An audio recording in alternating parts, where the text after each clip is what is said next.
better cash flows than expected, but missing on the top line and Q4 guide, cutting the outlook for the full year. Joining us for a closer look in a CNBC exclusive, GoDaddy CEO Aman Bhutani. Aman, good to see you. So I want to start just thinking about the health of small business and the digital infrastructure necessary for them to survive and to thrive. You're seeing some pretty decent growth in applications and commerce, more softness in hosting, which is where people might have thought about GoDaddy and your legacy. How does that reflect what small businesses are dealing with?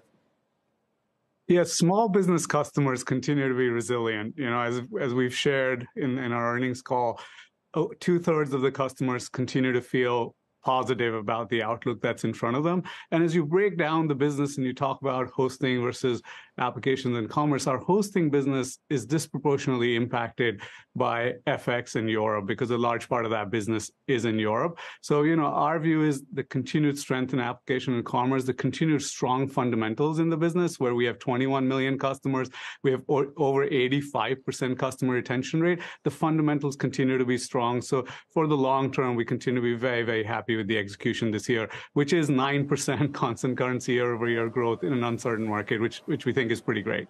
So you're boosting at the same time your borrowing capacity, this revolving credit facility that you have from $600 million to about $1 billion, even as interest rates are rising.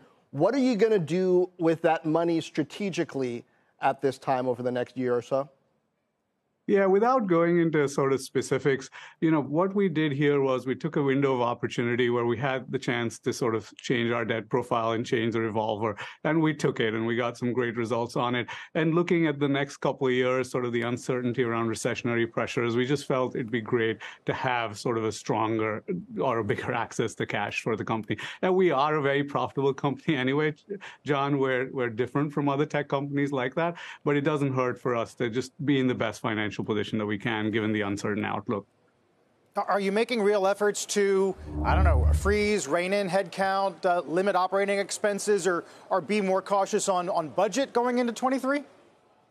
We actually started to be more cautious over a year ago. In fact, we started looking at our marketing spend and making some pretty tough decisions on focusing where we thought demand was going to go. So we started cutting down marketing spend as early as Q3 of last year. And even in our earnings call, we talked about the management team and that we have a seriously sort of focused management team that has seen many cycles.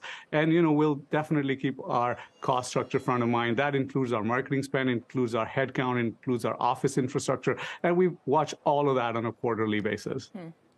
Wonder if you could give us some regional color. How is the U.S. holding up relative to Europe? And does that shift how you think about investment and where you'd like to win future business?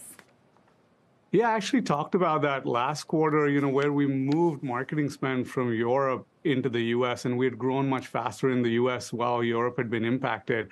You know, now it's a little bit more uncertain where the U.S. is, but we continue to look at our customer base. We know they're resilient. We know that we have 21 million customers and they're going to be retained at 85% or higher. So, you know, that's what we're focused on. We don't have to rely on always going after new customers. We sell 85% of our revenues into the base. So that's what we're going to focus on. And yes, Europe is weaker. And we all know the reasons and we know the dollar's strong. So FX impacts are much higher. For example, you know, international business grew 9% constant currency for us last quarter, only 4% on a reported basis. But, you know, those changes are, in my mind, short to medium term, and, you know, the fundamentals will carry us through.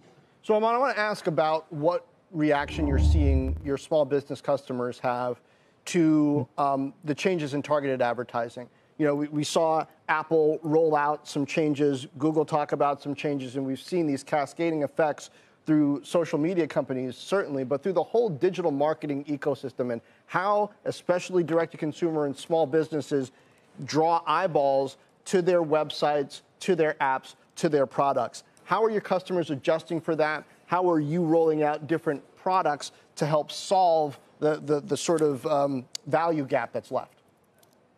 So our customers may not be technically sophisticated, John, but they're very quick to understand what's working in their business and what's working for their customers. And they know that they have so many choices out there, whether it's the marketplace platforms or the social platforms. And what we've done is we've offered them an omni-commerce solution, which means that from one screen, they can manage their inventory and sales, whether it's on Walmart.com or Amazon or eBay or Facebook or whatever platform it might be. And that's the type of simplification we're offering them. We want them to be able to see it from one screen, for them to be able to see what they're investing, what sales they're getting in every channel, so they can make the best decision for themselves. All right. Aman Bhutani from GoDaddy. Thank you. Thank you. Thank you very much.